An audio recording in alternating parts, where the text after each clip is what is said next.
name's Hannah, and in this video we're going to be breaking down a vinyasa.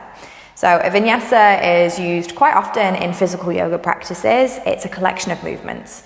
So it's something that we use in between flows to kind of bring us back to downward facing dog from another pose. And yeah, they're used quite frequently within lots of yoga practices that we see in the West. So for our vinyasa, we group together a couple of movements. So it's downward facing dog, it's plank, chaturanga. We lower down and lift up into cobra, and then we meet back in downward facing dog. So we're going to break down those poses together and build on that little sequence in this video. For this video, you can grab some blocks if you want to and have them to hand, or whatever else it is that you have at home. You might need them, you might not. I always think it's good just to have props to hand just in case. But yeah, when you're ready, we'll meet on the mat and we'll get started. So we're going to come down to a kneeling position on the mat. And we're going to start with downward facing dog, and we'll break it down together. So if we start at hands and knees, or tabletop as we would call it in yoga, we want to make sure that our shoulders are directly above our wrists and our hips are directly above our knees. And think about squeezing the navel in towards the spine. Spread the fingers nice and wide here, and then maybe think about taking the hands just one hand span in front of where they already are. So we're coming into a slightly wider variation of our tabletop position. From here, we're going to tuck the toes underneath, sit back onto the heels of the feet, and then we'll start to lift the sit bones high up to the sky, and we're coming into downward facing dog. So essentially what we're trying to create is that triangle shape on the mat. So we're pressing firmly through the hands to send the chest back towards the legs as we lift the sit bones nice and high. Lovely. So we'll come out of it just for a moment. The main thing to remember in downward facing dog is the intention of the pose. The idea is that when we come into downward facing dog, we're trying to create length in our spine. What we often see sometimes if we have tighter hamstrings is the legs will be nice and lengthened, but the spine will be really rounded. So the way to kind of counter this is just by softening and bending into the knees. And it creates a little bit more space in the body for you to send your chest backwards, lengthening the spine. So just bear in mind that this is less about the hamstrings and creating a stretch in the back of the legs, and it's more about the spine instead. So let's make our way back into downward facing dog. Spread those fingers wide, tuck the toes under, lift the sit bones nice and high, find your way back into downward facing dog. While you're here, I want you to think about pressing your index finger and your thumb down into the mat. So we're bringing weight from the outside part of the hand to the inside part of the hand. This is the stronger part of our hand. The outside is kind of built up of things that can be easily damaged. So we want to make sure that most of the weight is towards the inside of the hand where it is the strongest. You almost want to wrap your triceps in. So it's almost as if you're trying to turn the creases of your elbows forward, which creates a broadening across the back. Think about squeezing the navel in towards the spine, and think about lifting the tailbone here as well. Allow the head to relax so your gaze is down in between the feet. And then that again just creates a little bit of extra length through the top of the spine and into the neck. The neck is essentially an extension of your spine. Perfect. Keep pressing firmly through the hands. Take one more inhale and one more exhale. Nice. Let's bring the knees back down to the mat. So in this pose, we try and keep the hands about shoulder width apart. If your shoulders are particularly tight and it doesn't feel comfortable to do that, then feel free to take the hands a little bit wider. That's perfectly fine. And generally in this pose, we want the feet about hip widths apart. Again, if they're wider or a little closer together and that feels more comfortable in your body, then that's perfectly okay. Okay, so now that we've mastered downward facing dog, we're going to come into plank pose. So from downward facing dog, we'd start to shift our weight forward, bring our shoulders over our wrists, coming into one long line of energy. Now you can always bring the knees down onto the mat in plank pose. If you are taking that option, then you want to make sure that the knees are behind the hips rather than directly underneath. So different to our tabletop position. While I'm breaking this down, I think I'll bring my knees down just to save me a little bit of energy. But we're going to press firmly through the hands. A lot of the time in yoga when we're doing our plank pose, we want to create a rounding in the top of the back.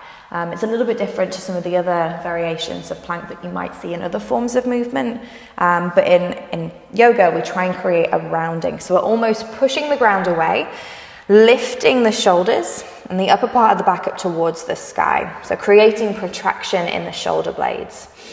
Lovely. Squeeze the navel in. If we've got the knees lifted, we want to make sure that we're pulling up through the kneecaps here as well. Think about tucking the tailbone under. It's almost like you're trying to hollow out the front of your body. Keep pressing down through the hands. The gaze is neutral. And think about sending the toes, or the heels rather, towards the back of the room. Nice. And you should definitely feel that working here. Perfect. Bring the knees down to the mat. Lovely. Take a breath. So essentially the intention of our plank pose is to create strength in the upper part of the body. And although that is the intention, we want to make sure that we're firing up the lower part of the body as well to help us kind of stay supported in that shape. So predominantly we're going to feel it in the shoulders, the arms, maybe the abdominals as well, the chest, but the legs are working to keep us there too, and we don't want to forget about the legs while we're in plank. Lovely. Okay, let's come back to plank briefly. So the next pose in our vinyasa is known as chaturanga, and it's kind of like a yogi press-up position. Sounds scarier than it is. Once we know what we're doing, it's a lot easier to wrap our heads around. But we come from plank in this position. So I'm going to tuck my toes under and lift my knees, but you can keep your knees lowered for this. I would say start with the knees lowered and see how it feels, and then if you feel strong enough, you can always lift the knees away. So from here, we're going to start to shift our weight forward, and by that I mean we're bringing our shoulders in front of our fingertips. So in plank, the shoulders are directly above the wrists, but we're moving them forward so that they're in front of the fingertips instead. Then from here, we're going to start to bend the elbows and lower down to about a halfway point. So just like that. Remember, the knees can be down here as well. I want you to think about squeezing the elbows into the side of the body, pausing here for just a second, and then releasing all the way flat to the mat. Perfect. So it's a strong pose. It's one of the strongest poses in yoga, in my opinion. It's one of the hardest to master. But once you've got it, it is fairly easy to flow through. So if you're not lowering down halfway, if you're a little bit higher than that, that's perfectly okay. As your strength builds up, you'll be able to lower and hold it a little further down. We never really want to go any lower than halfway, because that's when we start to lose kind of the strengthening aspect of the pose.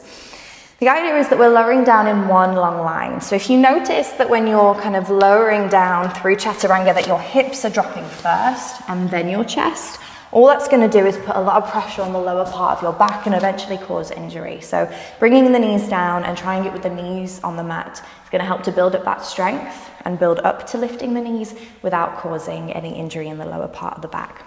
There is another way that we can kind of practice this if we want to, and that's with blocks. So it's a good way to just kind of practice getting into the pose without feeling the full strengthening effect of it, so you get an idea of what it feels like to be in the pose without the risk of kind of exhausting yourself. So for this, we're going to take the blocks. We're going to bring them about shoulder width apart at the top of the mat. We want to take our hands just behind the blocks. So I'm going to take these a little bit wider. So our fingertips are right up against the blocks, and we can do this with the knees down, of course. We're starting in plank. We're going to take that inhale, shift the shoulders forward, and then as you exhale, start to bend the elbows. And we'll lower down until the shoulders meet the blocks, and this is our chaturanga. So the blocks are taking a lot of the weight for me here. So I'm still using my own strength, but just not as much as I would if the blocks were away. And again, this is a really great way of building up strength without compromising in other parts of the body and causing injury. Lovely. Perfect. I'm going to push away from those blocks and then pop them to one side. Perfect. Okay, so let's release all the way down onto the mat. We're going to move into our next pose, which is cobra.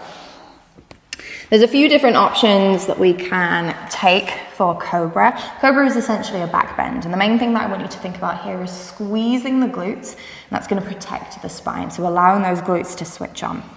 So we're going to start by taking the hands underneath our shoulders, kind of next to our ribs. And I want you to squeeze the elbows into the side of the body.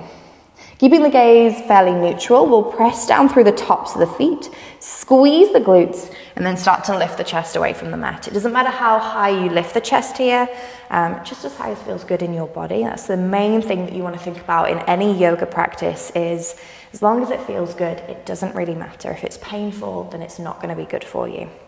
So we're lifting the chest, pressing through the hands, and we're trying to squeeze the shoulder blades together and allow the shoulders to roll down and away from the ears. So rather than being hunched up by the ears, I'm pressing through the hands to lift my chest and allow the shoulders to drop away. You can almost think about kind of trying to slide the hands towards the back of the mat. So they're not going to move, but the intention is there, and that's going to help to draw the chest a little further through the arms. Nice, and then release all the way back down. If that doesn't feel good, then another option is to take the forearms onto the mat instead. So we can have shoulders just above the elbows, hands flat to the mat. We'll do exactly the same again. We're pressing down through the tops of the feet, squeezing the glutes, lifting the chest and lifting up out through the crown of the head. Lovely, nice, perfect. Nice, let's release the chest all the way back down to the mat. The only thing that's left to do is come back into downward facing dog. So we're going to bring the hands back underneath the shoulders, push up onto the knees. Just as we came into it, we'll tuck the toes under, sit back onto the heels of the feet, and then lift the sit bones nice and high. Lovely, well done. So that is essentially our vinyasa. We're going to put it together and move a little bit faster with the breath now. Typically, when we're flowing through a vinyasa, it's one breath per movement, so an inhale or an exhale. And we're going to do that together. So meeting in your downward facing dog. Lovely. Take a breath in, start to shift forward into your plank pose. Shift all the way forward so that the shoulders are in front of the fingertips. Bring the knees down if you need. Then with your breath out, we're going to bend the elbows, lowering down halfway, or just as close as feels good, before releasing completely to the mat. Untuck the toes. Take an inhale, squeeze the glutes, lift the chest as high as feels good for you for your cobra pose. And then as we exhale, we'll meet back in downward facing dog. Perfect, nice. Fabulous, so we've mastered our vinyasa. So that's the end of the video for now. Feel free to practice this in your own time. The more that you do it, the more natural it feels in your body. And hopefully we can start to build up a little bit more into our practice. Thank you for joining me today. Namaste.